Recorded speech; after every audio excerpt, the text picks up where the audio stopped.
it's painful to understand how much of what you're doing isn't productive. So I'll give you an example. So I've done this a couple of times with classrooms full of students. Usually when I'm lecturing about career development, say, okay, how much time do you waste? So then I get the class to vote. How many of you waste 10 hours a day? It's like 10% of the kids will put up their hands.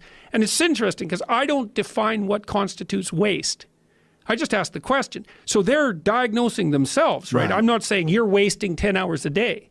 I'm just asking. It's like, given your own attitude, how much time are you wasting? 10 hours a day. It's like 10% of the people put up their hands. Well, when you get to like 6 hours a day, 80% of the people put up their hands.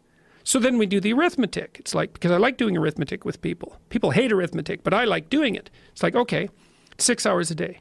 It's 42 hours a week. So let's call that a work week, 40 hours a week. So that's a work week. Let's say, what's your time worth? You're a university student. Well, it's certainly worth minimum wage, because obviously, but it's worth way more than that, because if you spend a productive hour when you're 20, then you gain the benefits of that hour for the rest of your life. So there's the compounding effect of time spent when you're young. So I say, well, let's assume your time's worth $50 an hour, which I think is an underestimate, but whatever. Let's call it 50. We could call it 25, but we'll call it 50. That's $2,000 a week you're wasting. It's $100,000 a year. It's like, how much better would your life be if you weren't wasting $100,000 a year? It's like, what is that over 40 years? $4 million. It's like, you're rich. You don't even know it. Quit wasting time. By your own definition. It's like people shake their heads like, oh, I never thought about it that way. It's like, yeah, think about it that way. Don't waste your damn life. And then you think, well, why would people be resistant to that message? It's like, well, you really want to wake up and figure out that you're wasting half your life? And you know, when people do that kind of wasting, they actually hate it.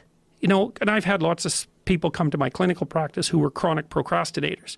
You know, and so they're watching YouTube videos, say, but not ones that are good for them, although sometimes they will do that, but just browsing in that kind of mindless way that you do when you're not paying attention and you're trying to kill time. And people doing that, they feel bad, they get depressed, they feel anxious, they can't get away from it, they feel kind of quasi-addicted. That's what they're saying about social media now. It's a huge issue with young kids. Absolutely, but there's this feeling of kind of internal rot and corruption that goes along with it. It's like, yeah, well, you're wasting your life.